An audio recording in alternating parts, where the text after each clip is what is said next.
அமெரிக்காவின் ஜனாதிபதியாக தேர்வாகியுள்ள Donald Trump சமீபத்தில் வெளியிட்ட அறிவிப்பில் கனடாவில் இருந்து அமெரிக்காவிற்குள் இறக்குமதியாகும் அனைத்து பொருட்களுக்கும் 25% வரி விதிக்கப்பட்டுள்ளதாக தெரிவித்திருந்தார்.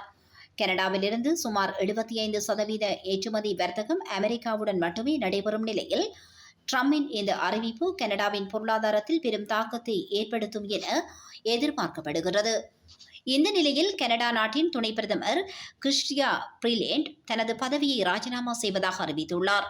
அத்தோடு நிதியமைச்சர் பதவியையும் அவர் ராஜினாமா செய்துள்ளார்.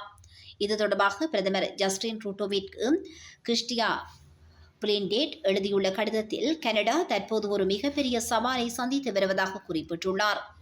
கனடாவின் எதிர்காலம் தொடர்பான திட்டங்களில் பிரதமர் ஜஸ்டின் ட்ரூடோவிற்கும் தனக்கும் இடையே பல்வேறு கருத்து முரண்பாடுகள் ஏற்பட்டதாக அவர் தெரிவித்தார். மேலும் ஜஸ்டின் ட்ரூடோ தன்னை வேறு லாகாவிற்கு மாற்ற வேண்டும் என்றும் விரும்பியதாக குறிப்பிட்டுள்ள அவர் ஜஸ்டின் ட்ரூடோவின் அமைச்சரவையில் இருந்து விலகுவதே நேர்மையான மற்றும் சாத்தியமான ஒரே வழி என்று முடிவு செய்ததாக அவர் தெரிவித்துள்ளார்.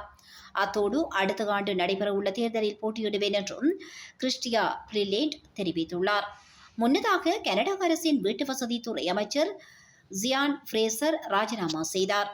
கடந்த செப்டம்பர் மாதம் முதல் கனடாவில் உள்ள கன்சர்வேட்டிவ் கட்சியின் தலைவர் ஃபியரி ஃபாஸ்லெஃப்ரே இதுவரை 3 முறை ஆட்சியை கவிழ்க்கும் முயற்சியில் ஈடுபட்டுள்ளார்.